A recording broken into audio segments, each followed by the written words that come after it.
श्री राधा कृष्णाभ्याम नमः। श्रीमद्भागवत महापुराण चतुर्थ स्कंध अथ पंचविंशो अध्याय। पुरंजनोपाख्यान का प्रारंभ। श्री मैत्रेय जी कहते हैं, विदुर जी, इस प्रकार भगवान शंकर ने प्रचेताओं को उपदेश दिया। फिर प्रचेताओं ने शंकर जी की बड़े भक्तिभाव से पूजा की। इसके पश्चात वे उन राजकुमारों के सामने ही अंतर्धान हो गए। सब के सब प्रचेता जल में खड़े रहकर भगवान रुद्र के बताए स्तोत्र का जप करते हुए 10,000 वर्ष तक तपस्या करते रहे। इन दिनों राजा प्राचीन बरही का चित्त कर्मकांड में बहुत रम गया था। उन्हें अध्यात्म विद्या विशारद परम कृपालु नारद जी ने उपदेश दिया। उन्होंने कहा कि राजन, इन कर्मों के द्वारा तुम अपना कौन सा कल्याण करना चाहते हो? दुख के आत्यंतिक नाश और परमानंद की प्राप्ति का नाम कल्याण है। वह तो कर्मों से नहीं मिलता। राजा ने कहा, महाभाग नारद जी, मेरी बुद्धि कर्म में फंसी हुई है, इसलिए मुझे परम कल्याण का कोई पता नहीं है। आप मुझे विशुद्ध ज्ञान का उपदेश दीजिए, जिससे मैं इस कर्म बंधन से छूट जाऊं। जो पुरुष कपट धर्म में गृहस्थाश्रम में ही रहता हुआ पुत्र स्त्री और धन को ही परम पुरुषार्थ मानता है, वह अज्ञान व संसार अरण्य में ही भटकता रहने के कारण उस परम कल्याण को प्राप्त नहीं कर सकता। श्री नारद जी ने कहा, देखो देखो राजन, तुमने यज्ञ में निर्दयता पूर्वक जिन हजारों पशुओं की बलि दी है, उन्हें आकाश में देखो। ये सब तुम्हारे द्वारा प्राप्त हुई पीड़ाओं को याद करते हुए बदला लेने के लिए तुम्हारी बाट देख रहे हैं। जब तुम मरकर परलोक में जाओगे, तब ये अत्यंत क्रोध में भरकर तुम्हें अपने लोहे के से सींगों से छेदेंगे। अच्छा, इस विषय में मैं तुम्हें एक प्राचीन उपाख्यान सुनाता हूँ। वह राजा पुरंजन का चरित्र है। उसे तुम मुझसे सावधान होकर सुनो। राजन, पूर्व काल में पुरंजन नाम का एक बड़ा यशस्वी राजा था। उसका अभिज्ञात नामक एक मित्र था। कोई भी उसकी चेष्टाओं को समझ नहीं सकता था। राजा पुरंजन अपने रहने योग्य स्थान की खोज में सारी पृथ्वी में घूमा। फिर भी जब उसे कोई अनुरूप स्थान न मिला, तब वह कुछ उदास सा हो गया। उसे तरह तरह के भोगों की लालसा थी। उन्हें भोगने के लिए उसने संसार में जितने नगर देखे, उनमें से कोई भी उसे ठीक ना जचा। एक दिन उसने हिमालय के दक्षिण तटवर्ती शिखरों पर कर्मभूमि भारत खंड में एक 9 द्वारों का नगर देखा। वह सब प्रकार के सुलक्षणों से संपन्न था। सब ओर से परकोटों, बगीचों, अटारियों, खाइयों, झरोखों और राजद्वारों से सुशोभित था और सोने, चांदी तथा लोहे के शिखरों वाले विशाल भवनों से खचाखच भरा था। उसके महलों की फर्शें नीलम, स्फटिक, वैदूर्य, मोती, पन्नी और लालों की बनी हुई थी। अपनी कांति के कारण वह नागों की राजधानी भोगवतीपुरी के समान जान पड़ता था। उसमें जहाँ तहाँ अनेकों सभा भवन, चौराहे, सड़कें, क्रीड़ा भवन, बाजार, विश्राम स्थान, ध्वजा पताकाएं और मोगे के चबूतरे सुशोभित थे। उस नगर के बाहर दिव्य वृक्ष और लताओं से पूर्ण एक सुंदर बाग था। उसके बीच में एक सरोवर सुशोभित था। उसके आसपास अनेकों पक्षी भांति भांति की बोली बोल रहे थे तथा भंवरे गुंजार कर रहे थे। सरोवर के तट पर जो वृक्ष थे, उनकी डालियां और पत्ते शीतल झरनों के जलकणों से मिली हुई वासंती वायु के झकोरों से हिल रहे थे और इस प्रकार वे तटवर्ती भूमि की शोभा बढ़ा रहे थे। वहाँ के वन्य पशु भी मुनिजनोचित अहिंसा आदि व्रतों का पालन करने वाले थे, इसलिए उनसे किसी को कोई कष्ट नहीं पहुँचता था।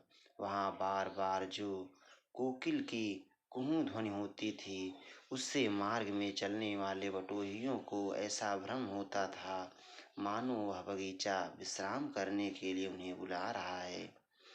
राजा पुरंजन ने उस अद्भुत वन में घूमते घूमते एक सुंदरी को आते देखा, जो अकस्मात उधर चली आई थी। उसके साथ 10 सेवक थे, जिनमें से प्रत्येक 100 नायिकाओं का पति था। एक 5 फन वाला सांप उसका द्वारपाल था, वही उसकी सब ओर से रक्षा करता था। वह सुंदरी भोली भाली किशोरी थी और विवाह के लिए श्रेष्ठ पुरुष की खोज में थी। उसकी नासिका, दंत पंक्ति, कपोल और मुख बहुत सुंदर थे। उसके समान कानों में कुंडल झिलमिला रहे थे। उसका रंग सांवला था, कट प्रदेश सुंदर था।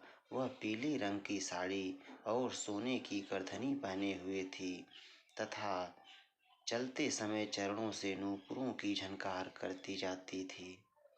अधिक क्या, वह साक्षात कोई देवी सी जान पड़ती थी। वह गजगामिनी बाला किशोरावस्था की सूचना देने वाले अपने गोल गोल समान और परस्पर सटे हुए स्तनों को लज्जावश बार बार आंचल से ढकती जाती थी।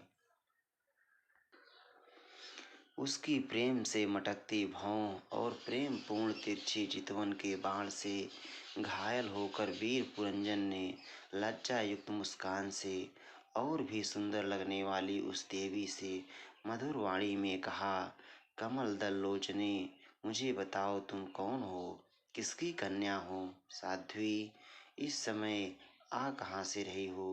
भीरु, इस पुरी के समीप तुम क्या करना चाहती हो। शुभ्रु, तुम्हारे साथ इस 11वें महान शूरवीर से संचालित ये 10 सेवक कौन हैं और ये सहेलियां तथा तुम्हारे आगे आगे चलने वाला यह सर्प कौन है। सुंदरी, तुम साक्षात लज्जा देवी हो अथवा उमा, रमा और ब्रह्माणी में से कोई हो।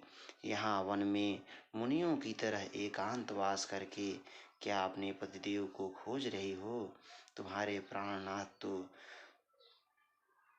तुम उनके चरणों की कामना करती हो, इतने से ही पूर्ण काम हो जाएंगे।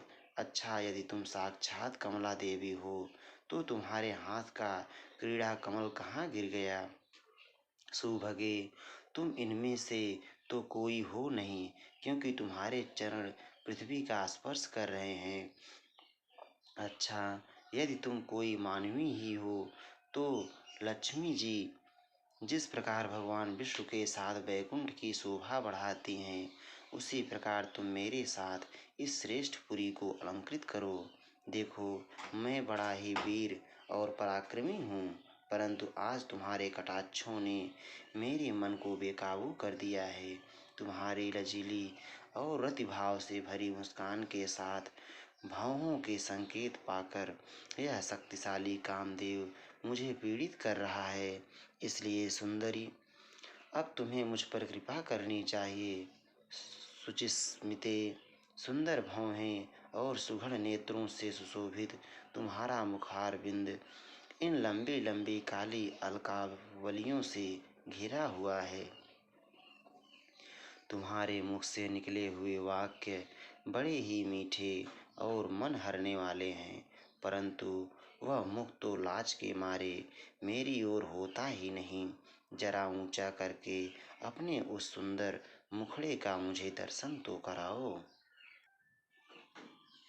श्री नारद जी ने कहा, वीरवर, जब राजा पुरंजन ने अधीर से होकर इस प्रकार याचना की, तब उस बाला ने भी हंसते हुए उसका अनुमोदन किया। वह भी राजा को देखकर मोहित हो चुकी थी। वह कहने लगी, नरश्रेष्ठ, हमें अपने उत्पन्न करने वाले का ठीक ठीक पता नहीं है और ना हम अपने या किसी दूसरे के नाम या गोत्र को ही जानते हैं। वीरवर, आज हम सब इस पुरी में हैं, इसके सिवा मैं और कुछ नहीं जानती। मुझे इसका भी पता नहीं है कि हमारे रहने के लिए यह पुरी किसने बनाई है। प्रियवर, ये पुरुष मेरे सखा और स्त्रियां मेरी सहेलियां हैं तथा जिस समय मैं सो जाती हूँ यह सर्प जागता हुआ इस पुरी की रक्षा करता रहता है। शत्रुदमन, आप यहाँ पधारे, यह मेरे लिए सौभाग्य की बात है। आपका मंगल हो। आपको विषय भोगों की इच्छा है, इसकी पूर्ति के लिए मैं अपने साथियों सहित सभी प्रकार के भोग प्रस्तुत करती हूँ। प्रभु, इस 9 द्वारों वाली पुरी में मेरे प्रस्तुत किए हुए इच्छित भोगों को भोगते हुए आप सैकड़ों वर्षों तक निवास कीजिए। भला आपको छोड़कर मैं और किसके साथ रमण करूंगी। दूसरे लोग तो ना रति सुख को जानते हैं, ना विहित भोगों को ही भोगते हैं, ना परलोक का ही विचार करते हैं और ना कल क्या होगा इसका ही ध्यान रखते हैं। अतएव पशुतुल्य हैं। अहो, इस लोक में गृहस्थाश्रम में ही धर्म, अर्थ, काम, संतान सुख, मोक्ष, सुयस और स्वर्ग आदि दिव्य लोकों की प्राप्ति हो सकती है। संसार त्यागी यतिजन तो इन सब की कल्पना भी नहीं कर सकते। महापुरुषों का कथन है, इस लोक में पितर, देव, ऋषि, मनुष्य तथा संपूर्ण प्राणियों के और अपने भी कल्याण का आश्रय एकमात्र गृहस्थाश्रम ही है। वीर शिरोमणि, लोक में मेरी जैसी कौन स्त्री होगी जो स्वयं प्राप्त हुए आप जैसे सुप्रसिद्ध, उदार चित्त और सुंदर पति को वर्ण ना करेगी। महाबाहो, इस पृथ्वी पर आपकी सांप जैसी गोलाकार सुकोमल भुजाओं में स्थान पाने के लिए किस कामिनी का चित्त न ललचावेगा। आप तो अपनी मधुर मुस्कानमयी करुणापूर्ण दृश्य से हम जैसे अनाथाओं के मानसिक संताप को शांत करने के लिए ही पृथ्वी में विचर रहे हैं। श्री नारद जी कहते हैं, राजन, उन स्त्री पुरुषों ने इस प्रकार एक दूसरे की बात का समर्थन कर फिर 100 वर्षों तक उस पुरी में रहकर आनंद होगा।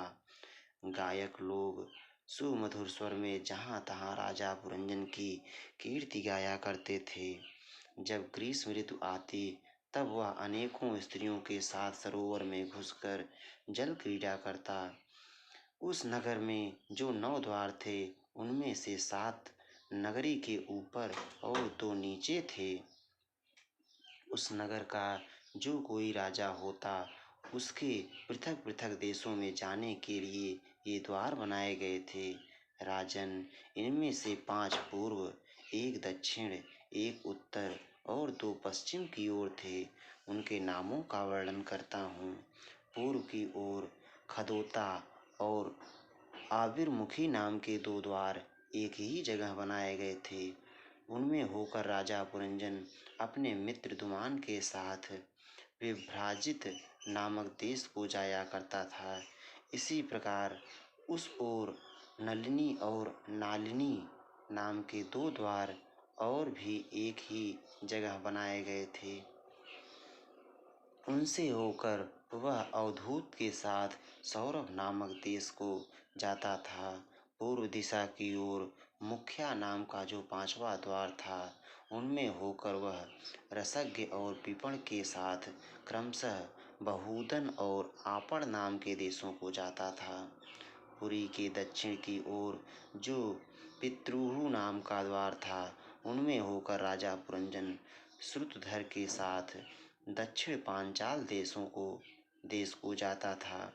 उत्तर की ओर जो देवहु नाम का द्वार था उससे श्रुतधर के ही साथ वह उत्तर पांचाल देश को जाता था। पश्चिम दिशा में आसुरी नाम का दरवाजा था, उसमें होकर वह दुर्मत के साथ ग्रामक देश को जाता था तथा निर्रित नाम का जो दूसरा पश्चिम द्वार था, उससे लुब्ध के साथ वह वैशस नाम के देश को जाता था। इस नगर के निवासियों में निर्वाक और पेशस्कृत ये दो नागरिक अंधे थे। राजा पुरंजन आँख वाले नागरिकों का अधिपति होने पर भी इन्हीं की सहायता से जहाँ तहाँ जाता और सब प्रकार के कार्य करता था। जब कभी अपने प्रधान सेवक बिसुचीन के साथ अंतःपुर में जाता, तब उसे स्त्री और पुत्रों के कारण होने वाले मोह, प्रसन्नता एवं हर्ष आदि विकारों का अनुभव होता। उसका चित्त तरह तरह के कर्मों में फंसा हुआ था और काम परवश होने के कारण वह मूढ़ रमणी के द्वारा ठगा गया था। उसकी रानी जो काम करती थी, वही वह भी करने लगता था। वह जब मदपान करती, तब वह भी मदिरा पीता मद से उन्मत्त हो जाता था। जब वह भोजन करती, तब आप भी भोजन करने लगता और जब कुछ चबाती, तब आप भी वही वस्तु चबाने लगता था। इसी प्रकार कभी उसके गाने पर गाने लगता, रोने पर रोने लगता, हंसने पर हंसने लगता, बोलने पर बोलने लगता। वह दौड़ती, आप भी दौड़ने लगता, खड़ी होती तो आप भी खड़ा हो जाता, सोती तो आप भी उसी के साथ सो जाता और बैठती तो आप भी बैठ जाता। कभी वह सुनने लगती तो आप भी सुनने लगता, देखती तो देखने लगता, सूंघती तो सूंघने लगता और किसी चीज को छूती तो आप भी छूने लगता। कभी उसकी प्रिया शोकाकुल होती तो आप भी अत्यंत दीन के समान व्याकुल हो जाता। जब वह प्रसन्न होती, आप भी प्रसन्न हो जाता, उसके आनंदित होने पर आप भी आनंदित हो जाता। इस प्रकार राजा पुरंजन अपनी सुंदरी रानी के द्वारा ठगा गया। सारा प्रकृत वर्ग परिकर ही उसको धोखा देने लगा। वह मूर्ख विवश होकर इच्छा न होने पर भी खेलने के लिए घर पर पाले हुए बंदर के समान अनुकरण करता रहता। इति श्रीमद्भागवते महापुराणे पारमहंस्यां संहितायां चतुर्थस्कन्धे पुरञ्जनोपाख्याने पंचविंशोऽध्यायः। श्री राधा वल्लभ लाल की जय।